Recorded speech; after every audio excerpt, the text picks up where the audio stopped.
soberano, clube da fé, sempre que...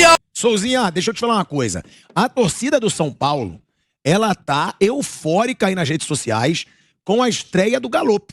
Torcedor São Paulino tá otimista, torcedor São Paulino tá elogiando aí a estreia do Galopo.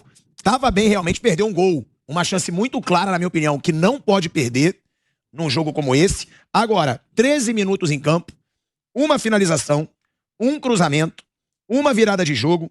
De 8 passes, 7 foram certos, nenhuma perda de posse de bola. Qual a avaliação? Você que foi um jogador de meio campo, ídolo do São Paulo, do Galopo, é um jogador que pode mudar o patamar desse time titular do São Paulo? Com certeza, Bilhado. E assim, gostei também da movimentação dele, apesar de ser poucos minutos. Pelo menos tava dentro da área. Diferente do Igor Gomes, né? O Gomes hoje fez um jogo muito ruim. Somente o primeiro tempo dele foi horrível. Tanto que o Rogério dificilmente mexe nesse jogador e ele acabou mexendo, né? E o Galopo chegou dentro da área, finalizou, né? O Igor, o torcedor espera muito dele, né? A gente quer mais dele, né? Mas assim, o Galopo entrou, tocou bem a bola, chegou dentro da área, finalizou, fez triangulação, caiu pelo lado. É um jogador versátil, né? Ele já vinha fazendo isso no Banfield, né? Não foi qualquer investimento que o São Paulo fez, né? Ah, mas estava no Banfield, um time sem tanto conhecimento na Argentina, mas é muito bom jogador. A impressão também, eu fico com a impressão que o torcedor saiu hoje de campo, que é um jogador que pode acrescentar muito, né? E assim, cara, pro Rogério colocar, eu conheço o Rogério, né? E muito bem, acabei trabalhando 5 anos com ele.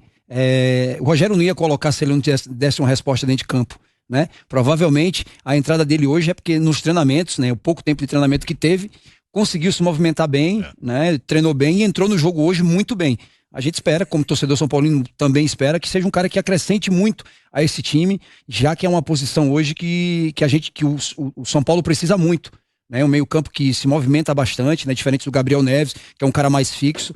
Então hoje eu gostei bastante dessa estreia. Claro, se ele fizesse o gol, seria uma estreia perfeita, mas só pela movimentação, pouco tempo, mas assim, eu também fiquei com uma impressão muito boa desse jogador.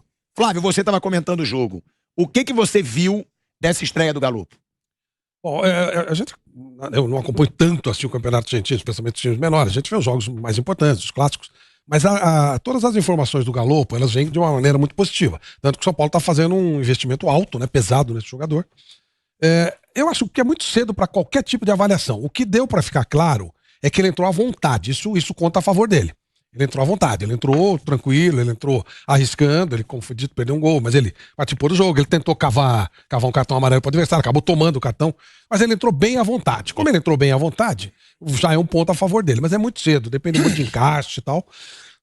Eu espero que seja realmente o São Paulo tenha retorno desse investimento. E é um jogador, como disse o Souza, não é tão fácil achar jogador assim. O meia que chega, né? O meia que entra na área e tal. Tomara que olhe, mas é muito cedo ainda pra falar qualquer coisa. Mas ele entrou bem à vontade, ele entrou bem tranquilo. Eu vi uma declaração do Caleri a respeito do Galopo. O Caleri falou que ele é um jogador muito parecido com o Sara. Ele tem uma característica muito semelhante ao Gabriel Sara. Então o Caleri falou, olha, é um garoto que tem uma perspectiva de futuro muito grande, é um garoto que tem grande personalidade e lembra muito o Sara que foi embora daqui. Então, quer dizer, é um cara que tem uma perspectiva legal pro São Paulo. E o São Paulo precisa de jogador assim, né? Você falou do Igor Gomes, Souza. O Igor Gomes, pra mim, rapaz, é só promessa, por enquanto. Eu não vi nada do Igor Gomes até agora. Aliás, eu vi uma partida, uma estreia dele, se eu não me engano, estava transmitindo do Morumbi. E eu vi o Igor meter gol, né? Marcou gol, veio de trás, marcou gol dentro da área. Eu falei, nossa, que jogador.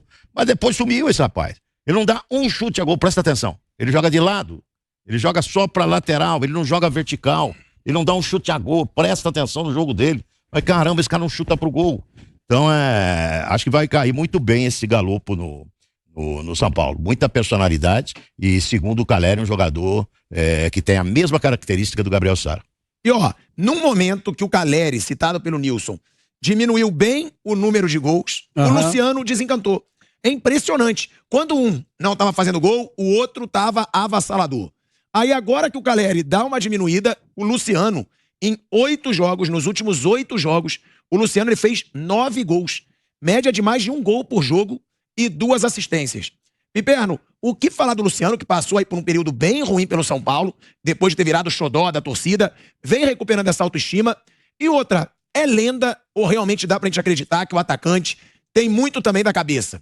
Porque dizem, o atacante quando a bola não tá entrando é um sufoco. Mas também quando desencanta, qualquer bola que chuta, que cabeceia, a bola entra. Não é lenda, não. Questão de confiança. Confiança faz muita diferença. Nossa. Olha o Rigoni aí. Pois é, exatamente. Se o cara tá confiante, ali, se o técnico ensaia aquela jogada, o cara bateu o escanteio pra ele dar um sem pulo da entrada da área, ele acerta. Se o cara tá sem confiança, em vez de chutar direto, ele vai matar a bola, toda a defesa chega, abafa e acabou ali o negócio. Então muda muito. O Luciano é um jogador bom, mas muito bom, né? Até por esse padrão que o São Paulo tem hoje. Não vamos esquecer que ele foi o único reforço que o Fernando Diniz recebeu em 14, 15 meses de trabalho, trocado pelo Everton ainda. O São Paulo, eu nunca vi time grande contratar só um jogador em 14, 15 meses.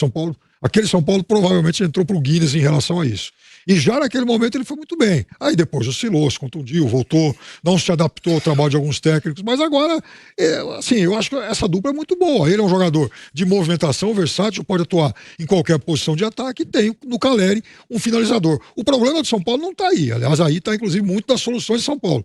O problema do São Paulo é todo o resto do time, né? Ou pelo menos a maior parte do resto do time, que além de não ser tudo isso, não está bem arrumado. Ó, você tem a defesa cheia de desfalques. Ninguém sabe que precisaria fazer contratações. Agora você tem a situação do Thiago Couto. Pegou um pênalti hoje. Realmente, a torcida ficou super empolgada. Mas não é um goleiro para ser titular do São Paulo, já que o Jandrei vai ficar fora por um bom tempo, porque foi confirmada a fratura, né, na lombar que o Jandrei teve. Demoraram então, O próprio Jandrei também não era nada de... Né? Sim, mas se o Jandrei já não era, Exatamente. imagina agora que vai ter só o Thiago Couto. Porque o Jandrei, ele é um goleiro correto, né? Nada demais. O garoto, vamos ver. Eu acho que o pênalti pode mudar. O Souza, como jogador, às vezes muda a vida do cara. Tomara, né? Ele não chegou lá à toa, não é possível. Quem colocaram ele lá, não, ele deve ter seus méritos, né? Deve ter Aí entra a história da confiança que o Perno falou. De repente ele ganha confiança. Tomara. E coincidiu, né, Flávio, que a entrada dele foi num momento difícil para a parte defensiva do São Paulo. Vários jogadores machucaram, né? Eu até concordo que ele falhou em alguns gols, principalmente contra o Internacional. Hoje eu não vi a falha assim na hora do pênalti. Ele tinha que sair, diminuir o espaço do atacante. O goleiro, quando o cara tá dentro da área, ele não anda mais para trás, ele não fica dentro do gol. Ele até avança, né? Aí coincidiu que nos últimos jogos que o São Paulo tomou bastante gol, ele que tava no gol, mas você pegar o jogo contra o Goiás, ele não teve culpa de gol nenhum, né? Ficou muito aquela imagem do jogo do Internacional. Sim. E hoje a gente espera que... Foram 6 gols sofridos em 2 jogos. Isso. Foram 3 do Inter e 3 do Goiás. Isso, mas... O garoto, imagina o psicológico do garoto. Ele entrou, 2 jogos, ele sofre 6 gols. Mas, Piada, olha só, dos 6... vou te dizer, 5 ou 4 gols ali. 2 eram bem defensáveis. Eram bem defensáveis, entendeu? Da estreia dele. Da estreia, a hora que ele solta a bola, principalmente do primeiro gol, né? Do cabeceio do jogador do Internacional, tudo bem, mas o resto coincidiu. Hoje que já teve a zaga... defesa toda reserva. Também, né? Todo mundo. O Rogério colocou o Rafinha de terceiro zagueiro. 2 jogadores com perna esquerda jogando, Beraldo e Luizão. 2 garotos. 2 garotos, entendeu? Então coincidiu nisso, né? Hoje com a defesa, praticamente, a defesa que vinha jogando, né? Com 3 zagueiros, a volta do Léo, Miranda, Diego Costa, a gente já viu um pouco mais de segurança, né? Não é um goleiro que vai fazer a diferença no São Paulo hoje. Concordo com o Flávio. O Jandrei também não é essas coisas todas, né? E dentro daquilo que o Piperno falou, tu imagina, Piperno, se o São Paulo, eu acho que a dívida gira em torno de 800 milhões, 600, entre 700 e 800 milhões. Tu imagina se o São Paulo tivesse contratado jogador. São Paulo tá naquela fase que você precisa enxugar, tá enxugando o gelo, ele não pode fazer muitas contratações. A contratação de São Paulo é essa: vende um jogador por um preço maior e compra 2 jogadores mais em conta, né? Que eu acho que é o certo que o presidente tá fazendo hoje, até para não entrar naquela montanha russa, né? Aquela bola de neve, né? E daqui a pouco se criar uma dívida muito maior pro São Paulo, fazer o que o Leco fez. Você traz bastante... E tem uma coisa, viu, Souza? O São Paulo, ele fez muita coisa que ele teve que fazer. Muito compromisso de curto prazo, ele adiou para 2023. Por necessidade. Conseguiu fazer acordo. A própria contratação do Calleri, que eu falei aqui há uns mês e meio mais ou menos, o São Paulo começa a pagar o Calleri em 23. Sim. São dívidas que o São Paulo teve que fazer. Ó, eu dou crédito a você, ok? Você confia em mim? E fez acordo, deve ter, obviamente, respaldo e tal. Então, além disso que você falou, das dívidas que já existem, o São Paulo, se ele fizer mais dívidas, ele já tem algumas que ele já empurrou por necessidade. Então tem que ter controle. Por isso que essa classificação assim é um negócio heróico, é verdade. São 8 bilhões de diferença. São Paulo foi o time que mais arrecadou, porque tá desde o começo da Copa do Brasil, desses times que estão aí.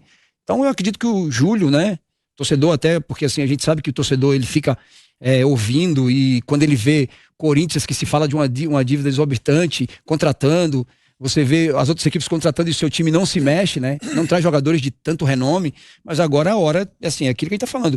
A contratação, acho que o maior investimento do São Paulo desse ano foi no Osório. Um cara que conseguiu dar um padrão a um time que todo mundo estava falando no começo da temporada que seria rebaixado até no Campeonato Paulista.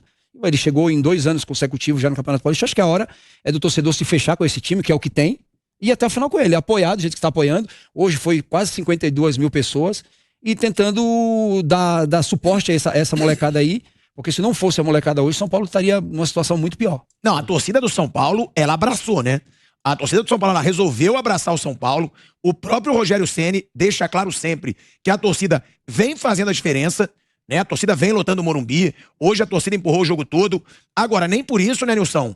A gente não tem que falar da necessidade de contratações. Claro, não tem. O goleiro, Souza, Não, pra mim, vai é atrás. obrigatório. Vai atrás. E você tem ainda zagueiro. Zagueiro, o São Paulo vai ficar sem seu principal zagueiro até depois da Copa, porque o Arboleda vai tentar recuperar pra jogar a Copa. Não adianta esperar a grande contratação. O Souza falou correto. Não adianta esperar a grande contratação de São Paulo, porque não tem o Larjan, não tem dinheiro. Não tem dinheiro. Então, vai contratar pontualmente jogadores regulares, né? Então, esse menino aí, o Galopo, que é um cara, e ainda ficou caro esse moleque. Não ficou a maior contratação da história de São Paulo, né? Diz que parte vai ser pago com criptomoeda. Né? O Paulo tá até... Então, eu sei com algumas pessoas de São Paulo e está sendo feita uma operação financeira diferente. E aí até eu recebi a promessa de em breve ter detalhes, né? Mas por hora o São Paulo não revela detalhes da situação, fala-se nessa história de criptomoeda e tal. Mas a pessoa com a qual eu falei, ela disse, olha, é uma operação complexa. E os atletas não tem assim, olha, não tem como falar nada ainda, não que não tenha sido feita uma coisa pensada, tem contrato, tem tudo assinadinho, o patrocinador já tá na camisa de São Paulo, tá tudo ok. Mas é uma coisa complexa, para conseguir fazer uma contratação assim. São Paulo tem Nilson, só vou chamar rapidinho um break na Rádio Jovem Pan, seguimos no YouTube. Então, São Paulo tem um parceiro comercial aí que ele está trabalhando junto com esse parceiro para tentar minimizar a situação econômica e financeira do São Paulo, que é dramática.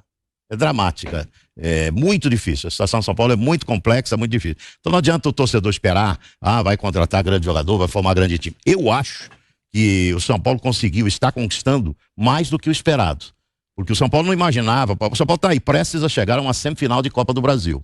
O São Paulo tem boas perspectivas para chegar também até uma final de Copa Sul-Americana.